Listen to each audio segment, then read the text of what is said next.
So this is a children's house.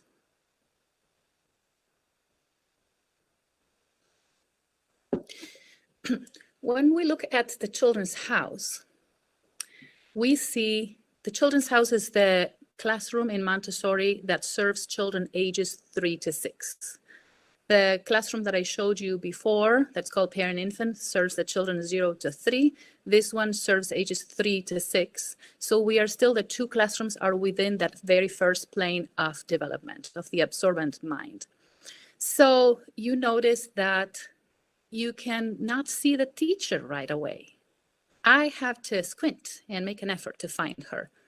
She's on the left of the screen in blue, and she is helping just one child. You can see she's handing a tray or helping the one child, but all of the others are doing their own thing. They seem pretty concentrated. And you know, you have 3-year-olds and 4-year-olds. There are 20 in this classroom, and there are 2 adults, a trained teacher and an assistant helping them. But they don't seem to need a lot of help because we have really worked toward that independence that we wanted, and we have given them tools so that they can succeed. So you see open shelves that have lots of things on them.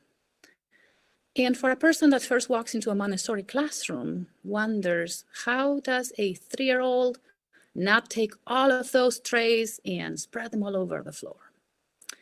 Well, occasionally it happens, but usually the older children come to the rescue. And one of the tricks of why a Montessori classroom is so settled is that mixed age classroom.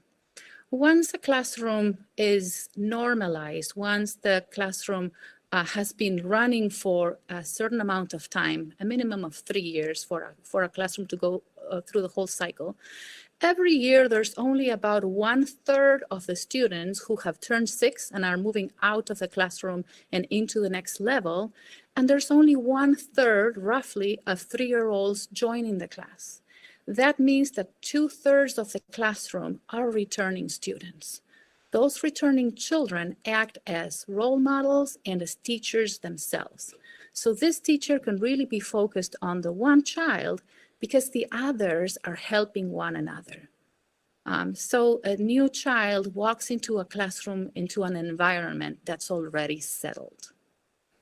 And I will say the word environment many times because we call the Montessori classroom an environment. And the teachers spend a lot of time preparing the environment.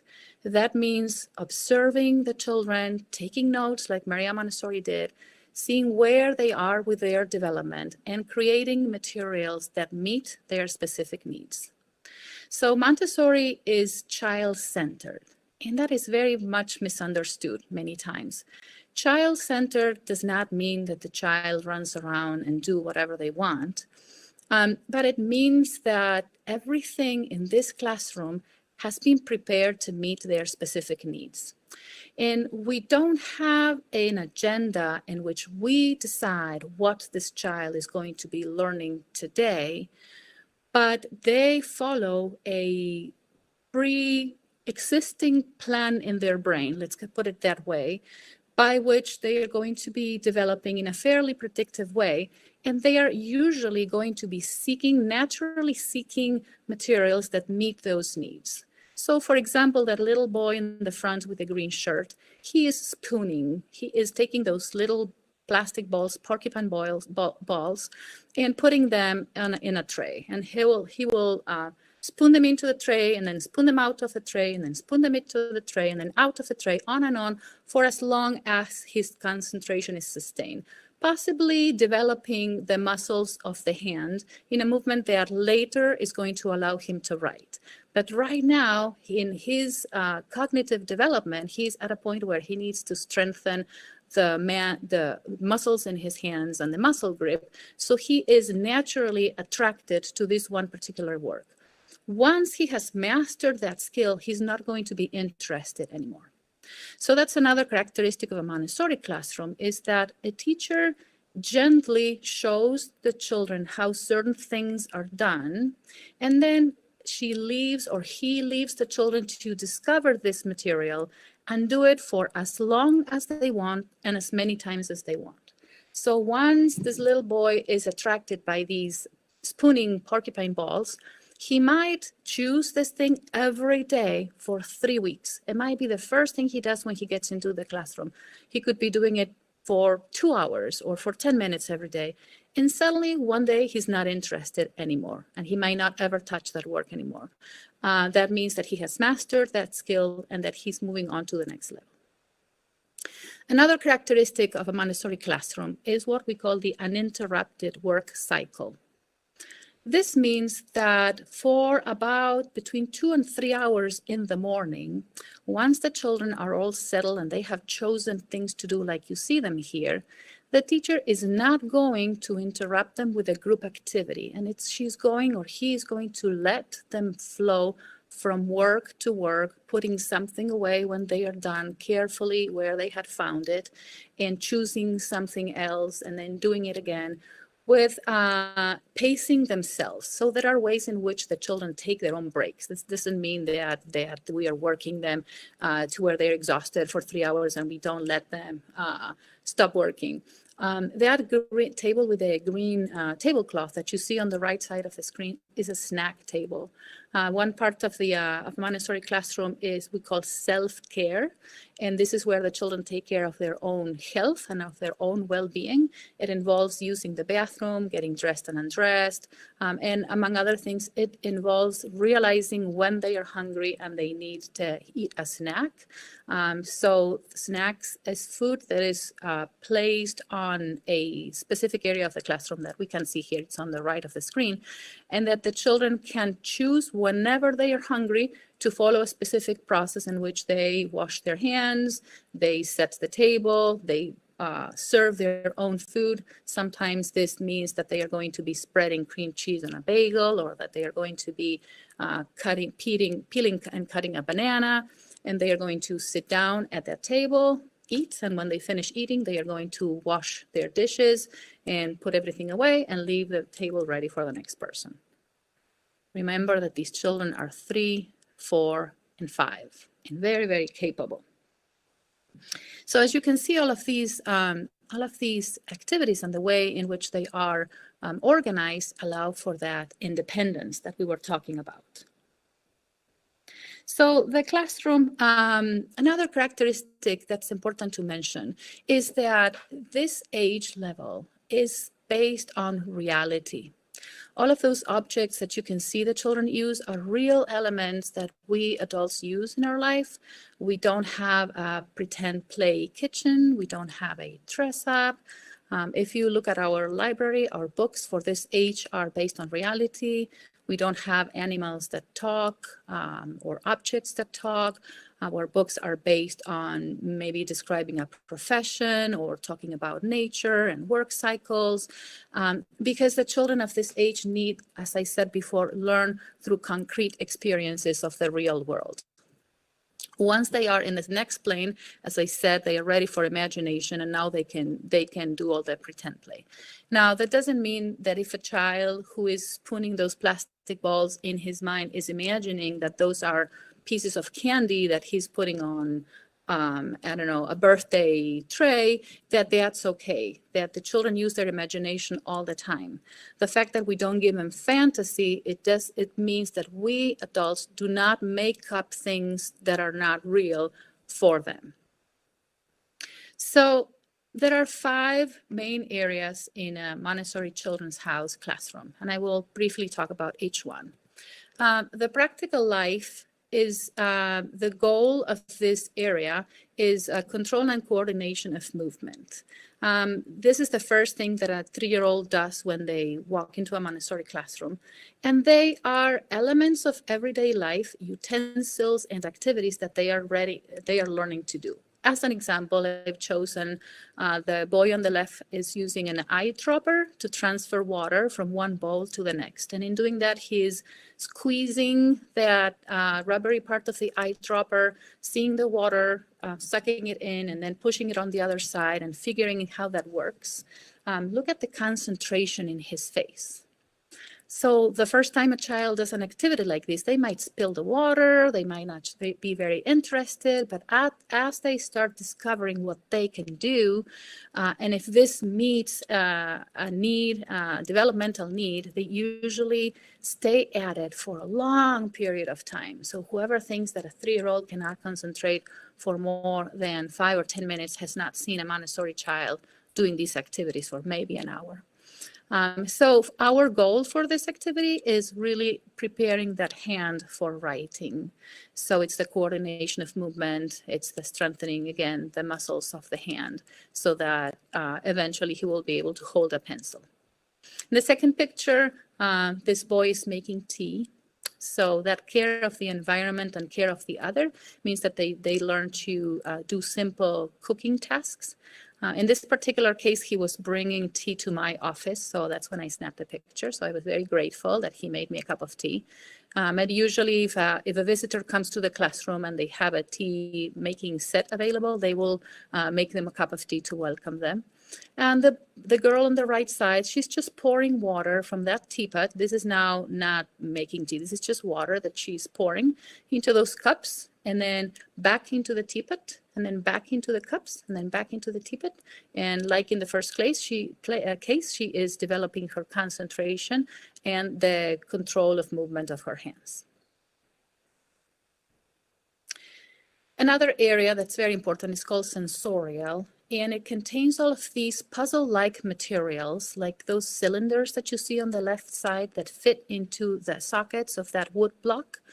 And they are meant to help a child understand the world around them. So the Montessori 3 to 6 classroom is like a laboratory where the children learn concepts that then they apply to the real world.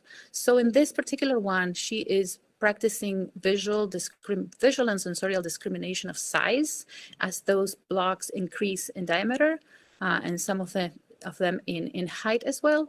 And so she takes them all out and she places them back in the sockets. The sensorial materials are incredibly complex, and this is just a brief example. But as the children find things in the world, for example, they find sticks playing outside, they can apply their knowledge in organizing them from the longest to the shortest, or from the heaviest to the lightest. So they are acquiring skills that are helping them understand the world in which they live, name the things, and categorize and classify the world around them. Math in the Montessori classroom, in the Montessori 3 to 6 classroom, is presenting numbers and operations in a concrete way. This girl on the left side, she's 4. She has learned to count at least to 20, probably more. And those color beads that you see are categorized by color, and we use the same colors throughout of the Montessori material. So those red ones that you see there are only one bead disconnected from each other. So they are the unit beads. The green one has 2 beads attached together. The pink one has 3, and I think that one is clearly seen in the picture. Then the yellow has 4, the blue has 5, and so on and so forth. And those numbers are used in all of the Montessori, those colors, are used in all of the Montessori materials, so that the children can make this connection. So this girl is counting the beads. So the first, if you look at her mat that she has on the table, the first one, she just has a single 3 bead unit. So that's 3 times 1 equals 3. And then next to that, she has 2 of those 3 bead bars. And she has placed a 6 bead bar underneath, because 3 times 2 is 6. And then she has 3 of the 3 unit beads, and then she has a number 9 underneath. Now, she doesn't know how to multiply in the way that we would expect, memorizing the facts. She really is just counting. And making the connections. But by counting, and because this meets a need, so she's going to be attracted to this work, and she's going to do it over and over and over, then she will end up memorizing those numbers, to the point that when she is in the second plane and she is thinking abstractly and she's an elementary student, the multiplication comes to her naturally. So on the second picture, now she has a long bead chain, and it's the chain of 6 because it's purple. And so we said that if it's purple, it's always 6. And what she is doing, so that long chain is made up of sections of 6 bead bars, and then there's a space, and then there's more six more beads, and then there's a space. And in the space, she's placing those tickets that we call those little pieces, white pieces, that have pre-printed numbers. So she will count to number 6 and place a number 6 in the space. And then she will count 6 more and place a number 12. And then she will count 6 more and place a number 18. You know, it's a very long chain. And this is a work that might take her more than one day. And that's okay. If she gets tired and she doesn't want to do it anymore, but she wants to finish on another day, she leaves this on the side. She puts a label with her name on it. And because one thing that we are big on in the Montessori classroom is respect, nobody else is going to use that material, and she's going to be able to continue the next day.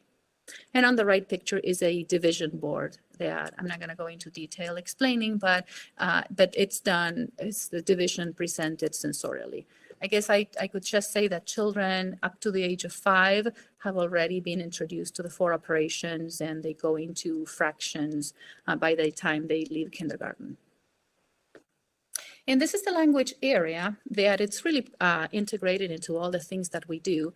But that has different steps to it. I mentioned several times how doing activities of practical life was strengthening the muscles of the hand to be able to hold a pencil. So the little girl on the left, she is using those metal stencils that we call metal insets to trace with a pencil, focusing on the right pencil grip and the control of her hand, so that then eventually she will be able to write.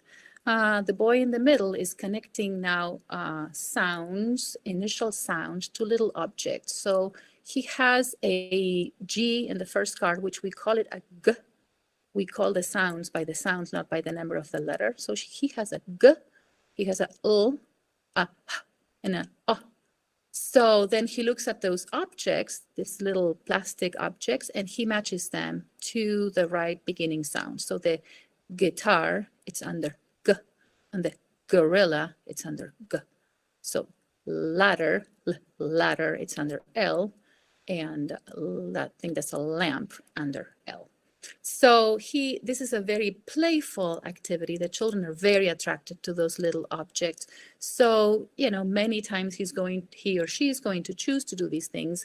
Again, repeating and memorizing those sounds. And on the very far right, we have what is called a movable alphabet, which are wooden cutouts of all the letters of the alphabet.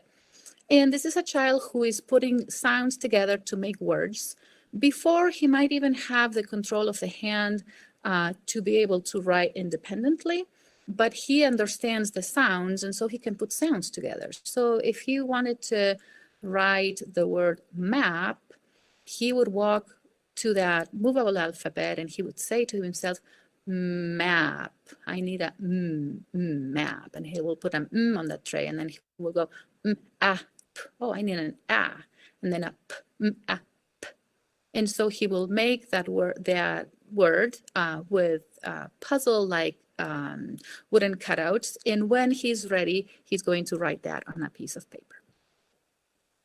The final of the 5 areas of the classroom is cultural, and this involves science, zoology, geography, history, and art. In this case, the children are learning what we call land and water forms.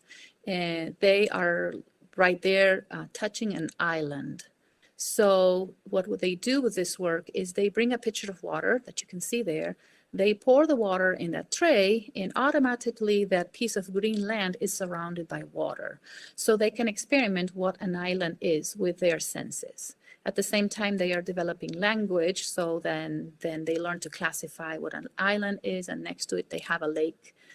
So it's just one example on how cultural topics are taught. Again, these children are, in this picture, they are 3 and 4 and are already learning concepts of geography.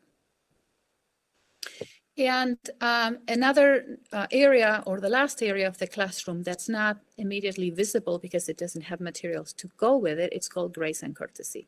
This is the core of the emotional development curriculum.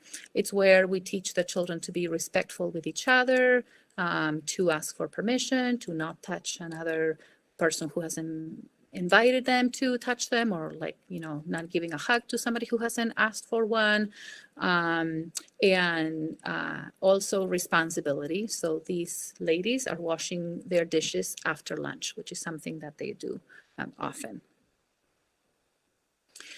So beyond the first years, this is an overview of an elementary classroom, ages 6 to 12, and you still see the same shelves that the children are going to have access to independently, but now they are using again their imagination, and so the education in the ages 6 to 12 is called cosmic, because there is no limit as to what the children can learn if they have an interest for.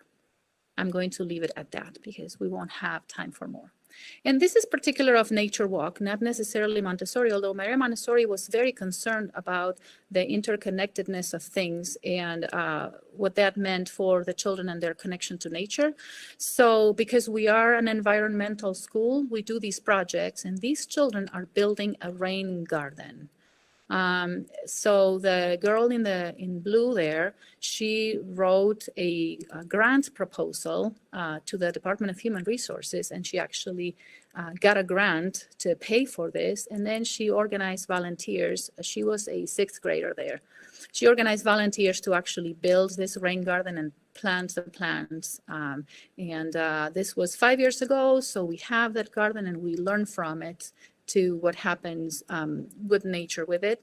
So the goal is to for children to connect with nature in a way that they will understand it and then want to protect it, and make sure that when they grow up, they will be responsible citizens that have been respectful, that they take care of their own education, that they learn independently, and that they can really make a difference in the world. In Nature Walk, we spend a lot of time playing outdoors, and when the children are running around, we try to be invisible as well, only intervening if they need us, but for the most part, letting them figure out what they want to do. This is our sledding hill here. In the summer, we use it to run up and down the grass. And last but not least, I included the name of the 3 core books that if you were interested